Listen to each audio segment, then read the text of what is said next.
Charged academy से मैं नीरज पाठक आप सभी का जावा लेक्चर सीरीज के नेक्स्ट लेक्चर में मोस्ट वेलकम करता हूं। अभी तक हमने इस लेक्चर सीरीज में जावा के अंदर लूप्स क्या होते हैं, लूप्स कितने टाइप्स के होते हैं, लूप्स को कैसे यूज़ करते हैं और उनका क्या क्या यूज़ केस है या फिर कह सकते हैं उनको कैसे हम कोड करते हैं, ये सब चीज़ सीख गए हैं।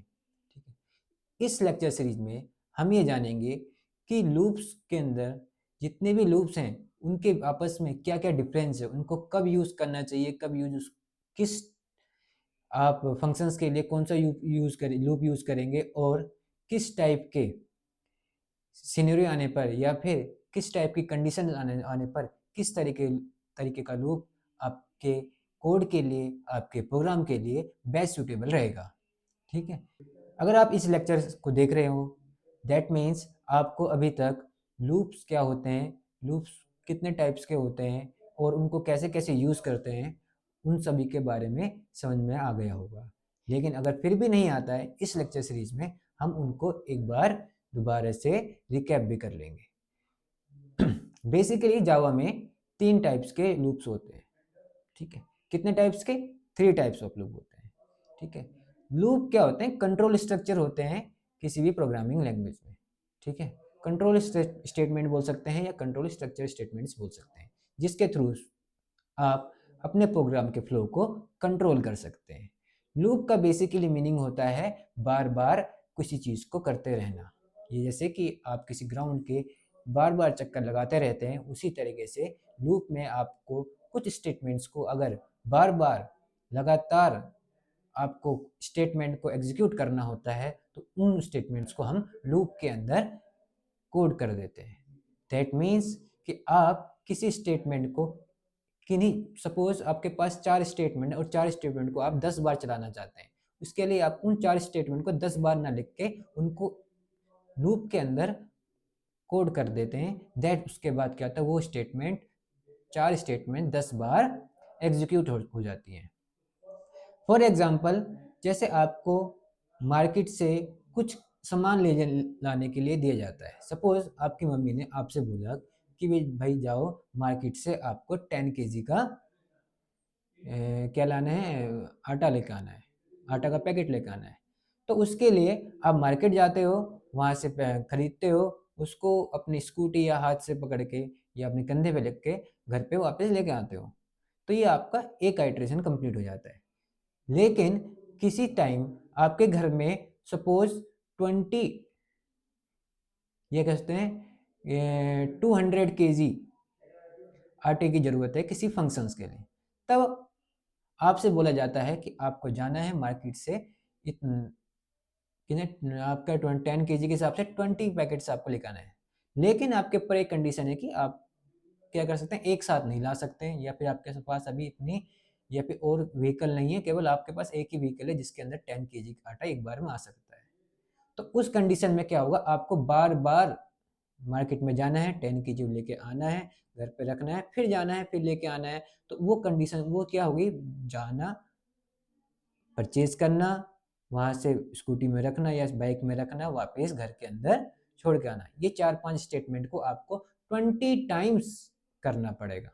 तो जब हमारे कोड के अंदर, प्रोग्राम के अंदर ऐसी कोई सिनेरियो आ जाता है जहाँ पर आपको कुछ स्टेटमेंट्स को मल्टीपल टाइम्स उनको एग्जीक्यूट करना पड़ता है, उस कंडीशन में उन सारी स्टेटमेंट को उतनी बार ना लिखते हुए हम क्या करेंगे, किसी लूप के अंदर पुट कर देंगे या लूप के अंदर कोड कर देंगे। अब क्या होगा, आपको उनको उतनी बार ना, सपोज आपको 4 स्टेटमेंट को 1000 बार एग्जीक्यूट करना है, तो उन 4 स्टेटमेंट को आप 1000 बार ना लिख के कितनी बार लिखोगे बेटा, केवल एक ही टाइम से लिखोगे, वो एग्जीक्यूट 1000 टाइम हो जाएंगी। तो हमने क्या करा है, प्रोग्रामिंग लैंग्वेज को जितना हो सके रियल वर्ल्ड सिनेरियो से हमने जोड़ने को प्रोग्रामिंग के थ्रू जोड़ देते हैं। ठीक है, प्रोग्राम हमारा क्या होना चाहिए, जितना रियल वर्ल्ड सिनेरियो उसमें दिखे या फिर उसके अंदर अप्लाई आप कर सको। तो इसी के लिए हमारे लूप्स होते हैं कि किसी स्टेटमेंट्स को मल्टीपल टाइम्स हम एग्जीक्यूट कर सके। तो इसके लिए हमारे में मेनली देखा जाए तो 3 तरीके के लूप्स जावा में आपको दिए गए हैं। पहला लूप है इसमें फॉर लूप, दूसरा लूप होता है इसमें while loop and third loop है इसमें डू व्हाइल लूप। तीनों लूप्स के अपने अपनी कंडीशन से अपने अपने तरीका है यूज करने के, और अपने अलग अलग सिनेरियो में इन तीनों चीजों को यूज किया जा सकता है, तीनों लूप्स को यूज कर सकते हैं। तो अभी तक अगर आपको लूप्स के बारे में नहीं पता है तो एक बार हमारे प्रीवियस लेक्चर सीरीज में लूप्स क्या होते हैं, कितने टाइप्स के होते हैं और कैसे यूज करते हैं, आपको उनके बारे में पता हो जाना चाहिए। अगर फिर भी नहीं पता है तो इसमें एक बार हम फटाफट उसको रिकैप कर लेते हैं। सबसे पहले हम देखते हैं फॉर लूप को। फॉर लूप को आप कैसे लिखेंगे पहले ये जान लेते हैं। फॉर लूप के लिए आपके लिए सबसे पहले क्या आता है, आपको एक कीवर्ड का यूज होता है जिसका नाम है फॉर। फर्स्ट ऑफ ऑल आपको फॉर लिखना है, ठीक है। फर्स्ट स्टेप क्या होता है इसमें, आपको क्या करना है, इनिशियलाइजेशन करना है। जैसे कि आप किसी काम को मल्टीपल टाइम्स करते हैं, लेकिन स्टार्टिंग में शुरू तो करना होगा, शुरू करते टाइम आपको उसको क्या वैल्यू देनी है ना। तो वहां पर आपका इनिशियलाइजेशन है, भाई आप कहाँ से शुरू कर रहे हैं, ठीक है। एक काउंटर चला रहे हैं, भाई हमको मल्टीपल कितनी बार उसको करना है, तो उसके लिए हम इनिशियलाइजेशन करेंगे, ठीक है। उसके बाद क्या लगती है, एक कंडीशन लगती है, ठीक है। कंडीशन में आप कुछ भी सकते हो, भाई जैसे आप यहाँ पे कंडीशन क्या लगे थी, आपको 200 kg तक आपके घर के अंदर स्टोर करना है, तो वहाँ पे कंडीशन क्या लगेगा, वेट इज लेस देन और क्या होना चाहिए, इक्वल टू, या फिर 2200 से ऊपर नहीं होना चाहिए। तो यहाँ पे क्या लगेगी, एक कंडीशन लगेगी। उसके बाद अगर ये कंडीशन ट्रू है तो आप क्या करेंगे, इसके अंदर के जो स्टेटमेंट को है उनको एग्जीक्यूट करेंगे। अगर ये कंडीशन फॉल्स है तो आप क्या कर देंगे, आप लूप से बाहर के स्टेटमेंट को एग्जीक्यूट करेंगे। दैट मीन्स आपके लूप के अंदर की स्टेटमेंट्स तब तक एग्जीक्यूट होंगी जब तक वो कंडीशन जो आपने वहां पे पुट करी है वो कंडीशन ट्रू होगी।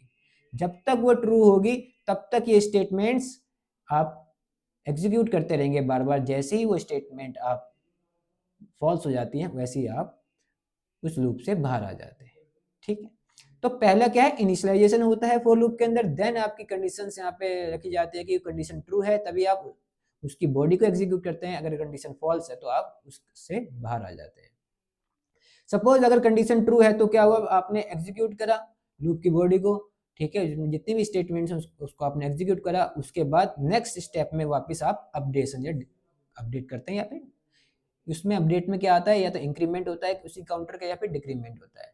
जैसे आपको मैंने एग्जांपल में कहा था 20 kg रहना, तो हर लूप में क्या हो रहा है, आपका 20 kg इंक्रीमेंट हो रहा है ना स्टोर में। तो वही चीज है कि अपडेट में क्या होगा, या तो इंक्रीमेंट होगा या डिक्रीमेंट होगा। तो यहाँ पे क्या है, फर्स्ट स्टेप में आप इंक्रीमेंट होता है, सॉरी इनिशियलाइजेशन होता है। उसके बाद आप क्या करते हैं, कंडीशन को चेक करते हैं। अगर कंडीशन ट्रू होगी तभी आप क्या करेंगे, उस बॉडी के अंदर की स्टेटमेंट्स को एग्जीक्यूट करेंगे।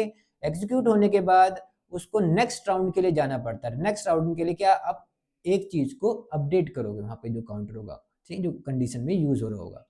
अगर उस अपडेट करने के बाद फिर कंडीशन चेक होती है, फिर कंडीशन चेक होने पे फिर ये चीज होती है, अगर कंडीशन ट्रू है फिर उस लूप की बॉडी को एग्जीक्यूट करेगा, फिर आपके फिर अपडेट होगा, फिर कंडीशन चेक होगी, फिर लूप की बॉडी एग्जीक्यूट होगी, फिर आपका अपडेट होगा, फिर लूप की बॉडी सॉरी कंडीशन चेक होगी, फिर लूप की बॉडी आपकी एग्जीक्यूट होगी। ये चीज चलती रहेगी। जैसे ही आपका ये कंडीशन फॉल्स हो जाती है वैसे ही आप इस स्टेटमेंट से सॉरी इस फॉर लूप से आप एग्जिट कर जाते हैं। ये आपका फॉर लूप है। तो इसको लिखने का तरीका यही है, यही इसका सिंटेक्स है कि आपको फॉर लूप को कैसे यूज करना है। तो फॉर लूप को आप क्या कैसे यूज करेंगे, इनिशियलाइजेशन होता है, फिर उसके बाद कंडीशन चेक होती है, कंडीशन ट्रू होने पर ही आप क्या करते हैं, उसकी बॉडी को एग्जीक्यूट करते हैं। एग्जीक्यूट करने के बाद आप उस अपडेट करते हैं कि वो एक लूप हो गया है, अब हमको नेक्स्ट लूप करना है। तो उसमें आप कुछ ना कुछ ऐसे इंक्रीमेंट करेंगे। सपोज आपसे बोला जाए कि आपको एक ग्राउंड के 10 राउंड लगाने हैं, ठीक है। तो आप एक राउंड कंप्लीट करने के बाद इंक्रीमेंट करते हैं ना मन में कि राउंड पहले क्या था, 0 था, दैट मीन्स इनिशियलाइजेशन क्या हुआ, 0 से हुआ।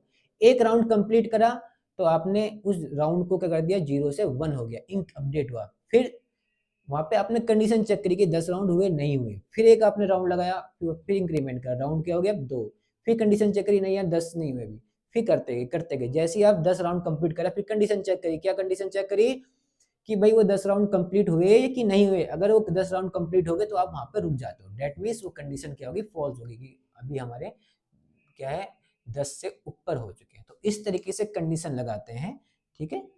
तो यहाँ पे कंडीशन चेक होती है। फॉर एग्जाम्पल फॉर लूप में एक बार एग्जाम्पल दे देते हैं। एग्जाम्पल में क्या है, आपने यहाँ पे दिया तो यहाँ पे क्या आपको 1 से लेके 4 तक यहाँ पे प्रिंट कराना है, ठीक है। तो यहाँ पे इनिशियलाइजेशन क्या करा आपने, इनिशियलाइज करा आई को 0 से, किससे करा 0 से।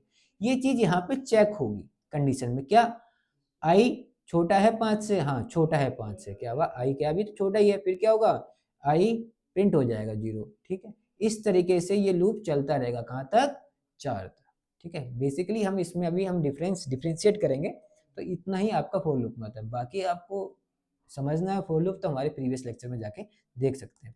इसी तरीके से व्हाइल लूप होता है। व्हाइल लूप में क्या होता है, आप पहले कंडीशन चेक करते हो, यहाँ पे पहले ही कुछ चीज इनिशियलाइज कर चुके होते हो, यहाँ पे फिर कंडीशन लगाते हैं, वो कंडीशन ट्रू होती है, उसके बाद ही आप इस व्हाइल लूप की बॉडी को एग्जीक्यूट करते हो। यहाँ पे फिर आप अपडेट कुछ अपडेशन आप स्टेटमेंट लिखते हैं, उसके बाद फिर वापस कंडीशन चेक होती है, लूप की बॉडी एग्जीक्यूट होती है, फिर अपडेट हो या इंक्रीमेंट या कह सकते हो या डिक्रीमेंट होता है, फिर आगे फिर यहाँ पर भी वही है, कंडीशन जैसे ही फॉल्स होगी वैसे ही आप लूप से एग्जिट कर जाओगे। अगर आपकी कंडीशन जब तक ट्रू रहेगी आप लूप की बॉडी को ही एग्जीक्यूट करते रहोगे। ये होता है आपका व्हाइल लूप के अंदर, ठीक है। लेकिन डू व्हाइल लूप में क्या होता है, पहले आप वहां पे क्या था फॉर लूप में और व्हाइल लूप में पहले कंडीशन चेक होती थी, फिर जाके आपकी लूप की बॉडी एग्जीक्यूट होती थी। इधर क्या हो जाता है सिस्टम, डू व्हाइल लूप में पहले आप क्या करेंगे, डू मतलब आप बॉडी के स्टेटमेंट को एग्जीक्यूट करेंगे, फिर उसमें अपडेशन होगा, अपडेशन के बाद या फिर इंक्रीमेंट डिक्रीमेंट के बाद ही आपकी कंडीशन चेक की जाएगी। फिर अगर कंडीशन ट्रू है फिर दोबारा ये एग्जीक्यूट होंगे, अपडेट होंगे, फिर कंडीशन चेक करी जाएगी। तो यहाँ पर भी वही सिस्टम है, लेकिन यहाँ पे क्या होगा, आप पहले लूप की बॉडी को एग्जीक्यूट करेंगे फर्स्ट टाइम, ठीक है, उसके बाद आप कंडीशन चेक करेंगे। दैट इसका सिंपल मीनिंग ये है कि कम से कम वो लूप एक बार तो चलेगा। तो अब सिंपल इतना हमने बेसिक लूप के बारे में जान लिया। अगर अभी आपको और समझ में नहीं आता तो आप एक बार प्रीवियस लेक्चर में चले जाएं, वहां देख लेंगे लूप कितने टाइप्स के होते हैं और उनको कैसे यूज करते हैं। उसके बाद आपको समझ में आएगा कि इनके बीच के क्या डिफरेंस, आपको उस चीज़ों को समझ में आएगा कि डिफरेंस क्या क्या है इनके बीच में, ठीक है। अब बेसिकली अभी इन तीनों लूप्स को हमने समझ लिया है, अब हम इनके बीच का डिफरेंस समझ लेते हैं, ठीक है। ये क्वेश्चंस आपके एग्जाम पेपर्स में, आपके यूनिवर्सिटी के एग्जाम्स पेपर में, किसी भी में आपके पुट हो सकता है कि आप for loop, while loop and do while loop के अंदर कोई 3 या 4 डिफरेंस बताएं, ठीक है। या differentiate loop, sorry for loop, while loop and do while loop, ठीक है। सबसे पहले सिंटेक्स, आपका पहला क्या आता है सिंटेक्स, तीनों को लिखने का तरीका अलग अलग है। आपके फॉर लूप में क्या होता है, पहले फॉर लिखा जाता है, फिर इनिशियलाइजेशन होता है, फिर देन कंडीशन चेक होती है, देन अपडेट, उसके बाद कोड एग्जीक्यूट होता है। यही आपका चलता रहता है। लेकिन यहाँ पे क्या होगा, इनिशियलाइजेशन केवल एक बार होगा, उसके बाद कंडीशन चेक होगी, लूप की बॉडी एग्जीक्यूट होगी, अपडेशन होगा, फिर कंडीशन चेक होगी, लूप की बॉडी, जब तक कंडीशन ट्रू जब तक ये चलता रहेगा। तो लिखने का तरीका सिंटेक्स सभी का अलग अलग होता है तीनों लूप में। तो सबसे पहले आपका डिफरेंस क्या होगा, यहाँ पे लिखने का तरीका, सिंटेक्स कैसा है, तीनों का अलग अलग होता है। व्हाइल लूप में क्या होता है, पहले कंडीशन चेक होगी, फिर कोड एग्जीक्यूट होगा, फिर अपडेशन होगा, फिर कंडीशन चेक होगी, फिर कोड एग्जीक्यूट होगा, फिर अपडेट होगा, कंडीशन चेक होगी, इस तरीके से होता है। फिर आता है आपका do while loop. Do while loop में पहले आपका कोड एग्जीक्यूट हो जाता है, कोड एग्जीक्यूट होने के बाद आपका अपडेशन वाली स्टेटमेंट आती है, उसके बाद कंडीशन चेक होती है, ठीक है। तो मतलब आपको कम से कम एक बार तो वो लूप चलेगा। तो इस बात का भी आपको ध्यान रखना है, ठीक है। तो ये पहला तो डिफरेंस आपका क्या बेटा, पहले तो आपको ये चीजें सीखनी कि फॉर लूप, व्हाइल लूप और डू व्हाइल लूप को हम लिखते कैसे हैं, इनका सिंटेक्स कैसा है, इनको लिखने का तरीका कैसा है, वो चीज आपको सीखनी है। तो पहला डिफरेंस तो आपका यही हो गया। Second, use case. अब तीनों लूप को हम कब कब कहाँ कहाँ यूज कर सकते हैं, या उनका यूज क्या है, किस तरीके के सिनेरियो में हम यूज करेंगे। पहला आता है बेटा फॉर लूप। फॉर लूप आप वहां यूज करेंगे जब आपको पता होता है कि कितने नंबर ऑफ आइट्रेशन होने हैं, मतलब कितनी बार उनको आपको एग्जीक्यूट करना है। जैसे एक सिनेरियो ले लीजिए, मैंने आपसे बोला कि आपको मार्केट से जाना है, हर एक राउंड में आपको 10 पेन लेके आने हैं, ठीक है, ठीक है। और मैंने बोला कि आपको 10 बार ही जाना है, 10 बार में जितने पेन आ रहे हैं उतना लेके आना है, या भी 10-10 पेन लेके आना है। तो यहाँ पे मैंने क्या बोला, ओनली आपको 10 टाइम्स जाना है। तो यहाँ पे आपको पता है कि कितनी बार मुझे जाना है, क्या है 10 टाइम्स। जहां आपको पता होता है कि आपको कितनी बार जाना है या कितनी बार किसी स्टेटमेंट वो एडिटिव स्टेटमेंट्स को आपको एग्जीक्यूट करना है, मतलब पहले पता होता है कि कितनी बार वो चीज़ें चलनी है या कितनी बार आपको लूप में आइटरेट करना है, तो तभी कंडीशन में आप फॉर लूप का यूज़ करेंगे। ठीक है। व्हाइल लूप का यूज़ कब करेंगे? Used when the number of the iteration is unknown and depends on a condition. जब आपको ये पता होगा कि क्या, ये नहीं पता भाई कितनी बार चलेगा, मगर आप कंडीशन में बेस्ड हैं। फॉर एग्जाम्पल, मैंने पहले भी कुछ एग्जांपल्स दिए हैं, इसमें एक एग्जांपल और लेते हैं। सपोज यहाँ पे क्या है बेटा, ब्रिक्स मतलब ईंटों का ढेर है एक, ठीक है। अब आपसे बोला जाता है कि आपको दो दो, आप अकेले हैं, आपके पापा ने बोला कि यहाँ से दो दो ईंटों को उठाना है और भाई ये बाहर, घर के बाहर यहाँ पे रख देनी है, ठीक है। आपको यहाँ पे रखनी है, यहाँ से उठा के। अब आपको नहीं पता है कि उस ढेर में कितनी ईंट है, लेकिन आपको कंडीशन पता है। कंडीशन क्या लगाई है पापा ने कि जब तक ये क्या ना हो जाए, खाली नहीं हो जाए ये जगह पर, तब तक आपको यही काम करना है, दो ब्रिक्स उठानी है और यहाँ पर इन ईंटों को यहाँ पर रख देना है। तो आपको कंडीशन क्या पता लगी कि जब तक ये जगह खाली ना हो जाए। तो यहाँ पे आपको कंडीशन पता है, आपको यही नहीं पता कितनी ईंटें हैं। उस कंडीशन में क्या करेंगे, हम व्हाइल लूप का यूज करेंगे। जब हमें कंडीशन पता हो कि कितनी बार उस लूप को या फिर उस कंडीशन तक ही आपको चलाना है, ठीक है। जैसे कि आप खाना खाते हैं, आपको कंडीशन पता है कि जब तक मेरा पेट भर जाएगा तब तक मेरे को खाना खाना है, ठीक है। कोई आप ऐसा नहीं होता है कि एक रोटी दो रोटी खानी है, ठीक है। तो वहाँ पे क्या है, जब आपको पता हो वो क्या, ये नहीं पता हो कि कितनी बार आप उस लूप में एग्जीक्यूट करेंगे या फिर उस लूप के अंदर इटरेट कराएंगे उन स्टेटमेंट को कितनी बार चलेंगे, आपको बस इतना पता है भाई जब तक ये कंडीशन आपकी फॉल्स नहीं होती जब तक आपको उसको चलाना है, तब आपको बस कंडीशन पता है। उस कंडीशन में आपको क्या लगाना है, व्हाइल लूप का यूज करना है, ठीक है। फॉर लूप कब यूज करते हैं, जब आपको पता होता है कितने राउंड हमको आइटरेट कराना है। व्हाइल लूप कब यूज करेंगे, जब हमको नहीं पता है भाई कितनी बार कराना है, हमको बस कंडीशन पता है भाई इस कंडीशन आने तक हमको वो काम करते रहना है, ठीक है। ये कंडीशन आने तक हमको ये चीजें करते थे, उस कंडीशन में हम क्या लगाएंगे, व्हाइल लूप का यूज करेंगे। उसके बाद आता है do while loop. Do while loop का हम यूज कब करेंगे, जब हमको ऐसा लगता है कि कम से कम वो चीजें एक बार तो चलनी चाहिए, चाहे वो कंडीशन ट्रू हो या फिर गलत हो। उस चीज में हम क्या करेंगे, डू व्हाइल लूप का यूज करेंगे। जनरली केस में आपके फॉर लूप और व्हाइल लूप ही यूज होते हैं। डू व्हाइल लूप बहुत रेयर केस में यूज होता है, जब आपको कम से कम उन स्टेटमेंट्स को एक बार चलाना होता है या फिर एग्जीक्यूट करना होता है, बजाय इसके कि अगर कंडीशन ट्रू है या गलत है। अगर सही है तब तो एग्जीक्यूट होगा ही होगा, गलत है तब भी कम से कम एक बार डू व्हाइल लूप के अंदर की स्टेटमेंट एग्जीक्यूट होंगी। तो समझ में आया। सेकंड, पहले तो है लिखने का सिंटेक्स एक डिफरेंस हो सकता है। सेकंड इज फॉर लूप को हम नंबर ऑफ आइटरेशन पता होता है तब यूज करते हैं। व्हाइल लूप को हमको जब कंडीशन के बेस पे होता है कि कंडीशन में पता है कि इस कंडीशन से चलेगा, तब हम व्हाइल लूप का यूज कर सकते हैं। हमें ये नहीं पता है कितने आइटरेट कितनी बार चलना है वो लूप। डू व्हाइल लूप का हमको कंडीशन में बेस्ड है, लेकिन कम से कम एक बार चलना चाहिए, उस कंडीशन में हम डू व्हाइल लूप का यूज कर सकते हैं, ठीक है। दो डिफरेंस है, आपको समझ लगे, यही मेन डिफरेंस है। अभी कंडीशन चेक, अब इसमें थर्ड वाले में क्या है, condition is check before each iteration. जब आपका व्हाइल लूप और डू व्हाइल लूप के बीच में आता है या फिर फॉर लूप व्हाइल लूप, तब इस वाले को लिखेंगे क्या, इसमें कंडीशन पहले चेक होती है फिर आप एग्जीक्यूट करते हैं। तो क्या है, condition is check before each iteration, हर एक आइटरेशन से पहले या फिर हर एक राउंड से पहले आपकी कंडीशन चेक होती है व्हाइल लूप के अंदर। फॉर लूप के अंदर, व्हाइल लूप के अंदर भी सेम, हर एक आइटरेशन हर एक राउंड से पहले पहले राउंड, तभी आप उस राउंड की स्टेटमेंट्स को एग्जीक्यूट करेंगे जब आप पहले कंडीशन चेक करेंगे, ठीक है। अब लेकिन डू व्हाइल लूप के अंदर क्या डिफरेंस हो गया, कंडीशन चेक होती है लेकिन पहले लूप की स्टेटमेंट्स एग्जीक्यूट हो जाती है।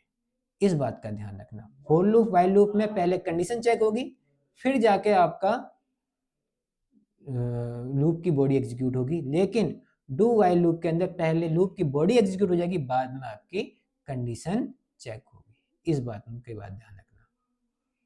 एग्जीक्यूशन गारंटी, इसके अंदर कोई एग्जीक्यूशन की गारंटी नहीं है। अगर कंडीशन पहले ही राउंड में फॉल्स हो जाती है तो आप उस लूप के स्टेटमेंट्स को एग्जीक्यूट नहीं कर पाएंगे। ठीक है, इधर भी वही है, अगर ट्रू होगी तभी एग्जीक्यूट करेगी। इधर क्या है, उधर भी सेम है कि आप लूप की बॉडी को तभी एग्जीक्यूट कर पाएंगे जब आपकी कंडीशन ट्रू है। फॉल्स चाहे पहले राउंड में ही फॉल्स हो जाए तब भी आप उस लूप की कंडीशन को एग्जीक्यूट नहीं कर पाएंगे। जबकि थर्ड आपका क्या है, डू वाइल लूप में ऐसा नहीं है, चाहे कंडीशन ट्रू है या चाहे कंडीशन फॉल्स है, गारंटी है कि कम से कम एक बार वो लूप एग्जीक्यूट होगा। ठीक है, फिर आप नेक्स्ट ये डिफरेंस लिख सकते हो भाई, इसका स्ट्रक्चर, पहले इनिशियलाइजेशन, फिर कंडीशन, फिर अपडेशन। ठीक है, इन वन लाइन, एक ही लाइन में।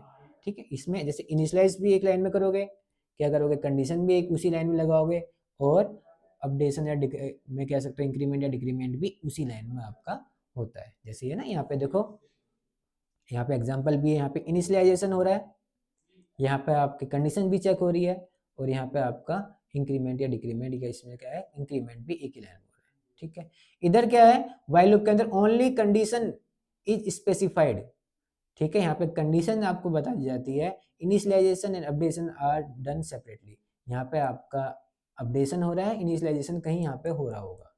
ठीक है, इस तरीके से, तो यहाँ पे अलग अलग लाइन में होता है। ठीक है, सिमिलर इन वाइल लूप में भी क्या होता है, आपका इनिशियलाइजेशन और अपडेशन अलग होता है, और कंडीशन किसी और लाइन में होती है। ठीक है, तीनों यहाँ इसमें भी तीनों अलग अलग होता है, लेकिन फॉर लूप के अंदर एक ही लाइन के अंदर तीनों आते हैं।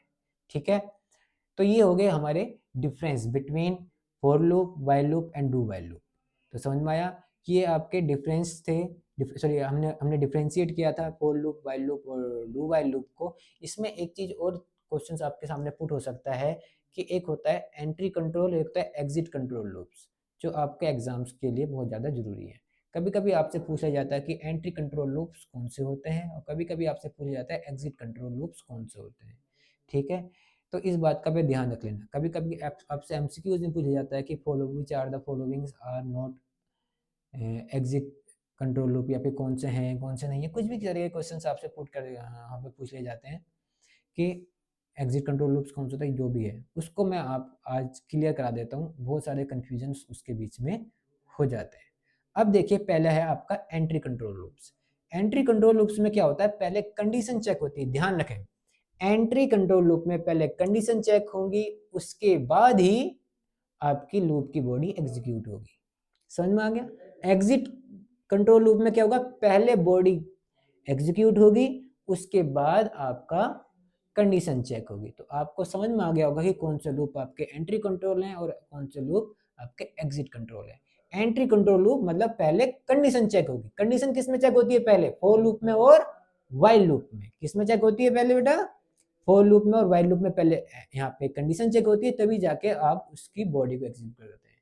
जबकि पहले बॉडी एग्जीक्यूट होती है, उसके बाद कंडीशन चेक होती है, वो होता है एग्जिट कंट्रोल लूप में, जो है आपका डू वाइल लूप। कोई कंफ्यूजन नहीं रखना, सिंपल इस बात को समझो। एग्जिट कंट्रोल लूप, सॉरी पहले एंट्री समझ लेते हैं। एंट्री कंट्रोल लूप में क्या होता है, पहले एंट्री मींस, पहले इस बात को ध्यान रख लो, एंट्री मींस पहले कंडीशन चेक होगी। एग्जिट मतलब पहले, बाद में कंडीशन चेक होगी, पहले लूप की बॉडी एग्जीक्यूट हो जाएगी। बस इस बात को कंफ्यूज उल्टा मत कर देना वहां पे लिखते समय कि एग्जिट की जगह एंट्री, एग्जिट लिख दो, एंट्री की जगह एग्जिट लिख दो। समझो, एंट्री कंट्रोल लूप में पहले आपकी बॉडी एग्जीक्यूट नहीं होगी, आपकी कंडीशन चेक होगी। एंट्री में पहले कंडीशन चेक होगी, फिर आपको एंट्री मिलेगी। फिर समझो, एंट्री कंट्रोल लूप में पहले आपकी कंडीशन चेक होगी, फिर बॉडी एग्जीक्यूट होगी। सपोज इस तरीके से, जैसे आप किसी सोसाइटी के अंदर जा रहे हैं तो पहले आपकी चेकिंग होगी, तब जाके आपको सोसाइटी के अंदर जाने जाएगा, तो उसे क्या बोलते हैं, एंट्री कंट्रोल। भाई एंट्री, पहले आप एंट्री करा रहे हैं या फिर कह सकते हो कंडीशन चेक कर रहे हैं, उसके बाद आप लूप की बॉडी को एग्जीक्यूट कर रहे हैं। एग्जिट कंट्रोल लूप में क्या होगा, पहले आप लूप की बॉडी को एग्जिट करेंगे, बाद में आप कंडीशन चेक करेंगे। ठीक है, वहां पर आपका ध्यान, इसमें लिखा भी है, the condition is check before the entering the loop. Loop में एंटर करने से पहले आपकी कंडीशन चेक हो जाती है एंट्री कंट्रोल लूप में। ठीक है, जबकि एग्जिट कंट्रोल लूप में क्या है, check after the executing the body. जब पहले आप बॉडी को एग्जीक्यूट करते हैं, उसके बाद ही आपकी क्या होगी, कंडीशन चेक होगी। इस बात का ध्यान रखना, ये है डिफरेंस बिटवीन एंट्री कंट्रोल और एग्जिट कंट्रोल। बस बाकी तो आपको समझ में आ गया होगा कि भाई कब इसमें तो भाई अगर फॉल्स ही है तो एक बार भी आपका एग्जीक्यूट नहीं होगा, क्योंकि वहाँ पे पहले चेक हो जा रही है। लेकिन यहाँ पे गारंटी है एग्जिट कंट्रोल लूप में कि कम से कम एक बार वो लूप एग्जीक्यूट होगा। ठीक है, अब इसमें क्या है बेटा, यूज केस वही है कि वैन नंबर ऑफ आइटरेशन आपको पता है, ठीक है, और आप पहले उसमें कंडीशन चेक करेंगे, उसी कंडीशन में आप इसका लगाएंगे। लेकिन जहाँ पर कम से कम ये एग्जिट कंट्रोल कब यूज करेंगे, जब आपको पता हो कि चाहे कंडीशन ट्रू हो या फॉल्स हो, कम से कम एक बार तो वो लूप चलना चाहिए। ठीक है, जैसे होता है ना, मेरा मन नहीं है, कम से कम मैं 5 मिनट के लिए होकर आ जाता हूँ, तो कम से कम एक बार तो चले। ठीक है, फिर उसके बाद वो चले नहीं चले, कम से कम एक बार वो लूप एग्जीक्यूट हो, इसे बोलते हैं हम एग्जिट कंट्रोल। बहुत सारे कन्फ्यूजन होते हैं, ये आज के लेक्चर में हमने वो कन्फ्यूजन्स को दूर करा।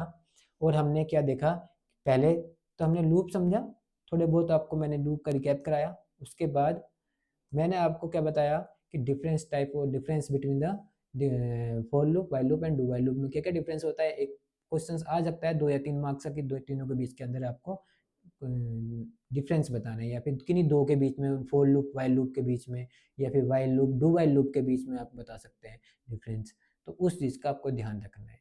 अब कुछ चीज़ें यहाँ पे फॉर लूप और वाइल लूप की कॉमन है, कुछ चीज़ें आपके वाइल लूप और डू वाइल लूप की कॉमन है। अगर तीनों को कंबाइन करा जाए तो ये सारे आपके फीचर्स हैं जिसके बेस पे आप डिफ्रेंशिएट कर सकते हैं। लेकिन अगर आपसे पूछा जाए कि फॉर लूप और वाइल लूप में क्या है, तो वहाँ पर आपको कौन कौन से लिखना है वो उसका वो अपनी समझदारी से देखिए। जैसे कि फॉर लूप और syntax for loop while loop का अलग अलग है, यूज केस फॉर लूप और वाइल लूप का अलग है। ठीक है, उसके बाद ये दोनों की सिमिलरिटी है, तो ये आपको जब फॉर लूप और वाइल लूप पूछा जाता है तब ये नहीं लिखना है। एग्जीक्यूशन गारंटी भी इन दोनों की सिमिलर है, तब भी इसको नहीं लिखना है। स्ट्रक्चर आप इन दोनों का लिख सकते हो, लेकिन स्ट्रक्चर इन दोनों का लगभग सेम है। ठीक है, लेकिन डिफ्रेंशिएट कर सकते हो अपने अकॉर्डिंग। फिर एक कॉमन एग्जांपल, तो इस बात का ध्यान रखना। तो कुछ समझदारी आपको भी लेनी है कि जब आपको कहीं दो लूपों के बीच में पूछा जाए तो वहाँ पे समझना है कि आपको सिमिलरिटी ना लिखते हुए डिफरेंस लिखना है दोनों के बीच में। यहाँ पे अच्छा तरीका यह है कि आप पहले बताएं कि आप किस बेस पे, आप किस फीचर के बेस पे उसको डिफ्रेंशिएट कर रहे हैं, पहले वो लिखेंगे, फिर आपको जो भी दो लूप को आपको डिफ्रेंशिएट करना है उनका यहाँ पे हेडिंग पे लिख के उनको डिफ्रेंशिएट करेंगे। तो आज के लेक्चर में हमने क्या देखा कि हमने हमने फॉर लूप, वाइल लूप और डू वाइल लूप इन जावा, इन तीनों के बीच के अंदर डिफरेंस देखा, इनको कैसे यूज़ करना है, कहाँ यूज़ करना है, ये सब चीज़ें देखा। अगर अभी भी आपको इससे रिलेटेड कुछ भी कन्फ्यूज़न है, आप कमेंट बॉक्स में अपने कमेंट डाल सकते हैं। मैं कोशिश करूँगा अपने लेक्चर्स को और एनिमेशन के थ्रू और अच्छे ग्राफिक्स के थ्रू आप सबको समझा सकूँ। अगर मेरे बोलने में, मेरे पढ़ाने में आपको कुछ भी, मैं और ये कोशिश करता हूँ कि आपको अपनी लैंग्वेज में, जिसमें आपको समझ में आए, उस लैंग्वेज में आपको समझा सकूँ। फिर भी आपको कहीं भी अभी ऊपर नीचे लगता है तो आप मुझे सजेशन दे सकते हैं। बाकी जावा की लेक्चर सीरीज हम आगे और बनाते रहेंगे।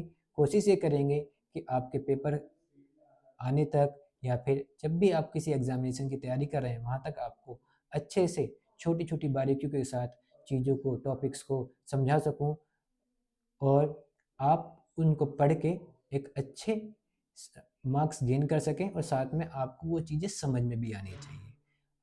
बाकी आप हमारी प्रीवियस लेक्चर सीरीज, इस लेक्चर सीरीज के प्रीवियस लेक्चर्स को भी देख सकते हैं। हमने यहाँ पे triple C, O level, B tech, 11 computer science, इन सब के भी लेक्चर सीरीज हम जल्दी जल्दी आपके लिए निकालेंगे। मेन बात ये होती है कि मैं आपको अभी कई कई जगह पर आपको समझा दिया जाता है, लेकिन आपको प्रॉपर नोट्स के साथ नहीं समझाया जाता है। आप इनके स्क्रीनशॉट ले सकते हैं, वहाँ पर आराम से आपको नोट्स के, ये आपके एक तरीके से नोट्स की तरह भी काम करते हैं। वहाँ पर आपको कोई एक्स्ट्रा लिखने की ज़रूरत भी नहीं है, केवल आपको समझने की ज़रूरत है चीज़ों को। वहाँ पर आप किसी भी एग्जाम्स में आप इन सब चीज़ों को लिख भी सकते हैं। तो इस तरीके से हमने आपके लिए ग्राफिक्स रेडी किए हैं। बाकी और अदर लेक्चर्स के लिए हमारे चैनल को सब्सक्राइब कीजिए और नोटिफिकेशंस के बटन को भी ऑन कर लीजिए। Thank you. आज के लेक्चर में इतना ही, धन्यवाद।